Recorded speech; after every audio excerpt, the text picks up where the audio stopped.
Aujourd'hui, je vais vous présenter un équipement primordial du motard, je veux bien entendu parler du casque. Il faut savoir que c'est le premier équipement moto à avoir été rendu obligatoire en France, et ce dans les années 80.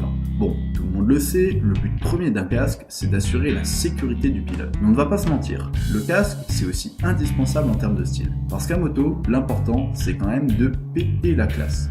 Et ça, la marque française Kenny l'a très bien compris avec son casque XTR. Avec son aspect hybride entre casque intégral et casque cross et son prix très contenu de seulement 170 €, le style devient enfin accessible à tous. D'un point de vue plus technique, le casque Kenny XTR présente de très nombreux avantages. Il dispose de technologies utiles telles qu'un écran traité anti-buée et anti-rayures ainsi qu'un écran solaire amovible. Mais la technologie la plus intéressante sur ce casque reste le système AirPump.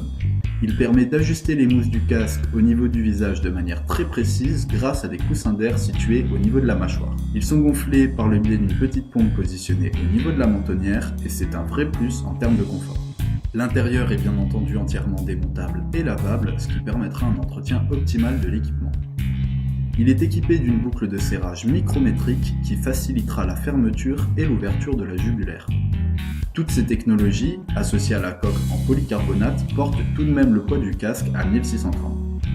Bon, vous l'aurez compris, sur le papier, ce casque est en quelque sorte le casque idéal. Un bon rapport qualité-prix, définition correcte, un style plutôt novateur, décidément il n'a rien à envier à ses concurrents.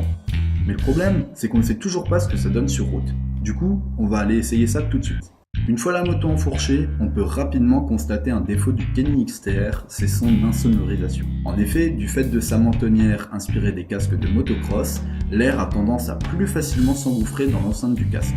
Cependant, l'ensemble reste très correct et cela n'influe pas sur le confort d'utilisation. De plus, on aurait pu craindre une prise au vent importante de la casquette à haute vitesse, ce qui n'est heureusement pas le cas.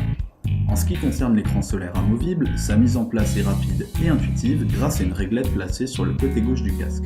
Quant au système AirPump, en plus du confort qu'il apporte, il permet un très bon maintien du casque et ce malgré toutes les maltraitances qu'on pourrait lui faire subir. A noter que ce casque est disponible en 4 coloris, même si on remarque que le noir mat domine. Pour conclure, sur ce casque, on a aimé le rapport qualité-prix, le style audacieux, les finitions de qualité, les technologies utiles et fonctionnelles. On a moins aimé l'insonorisation et le gros manque de diversité des coloris. Si vous êtes intéressé par ce casque, vous pouvez le retrouver sur le site icasque.com en suivant le lien qui est présent dans la description. Je vous remercie d'avoir regardé ce test et je vous dis à très bientôt pour une prochaine vidéo. Prenez soin de vous.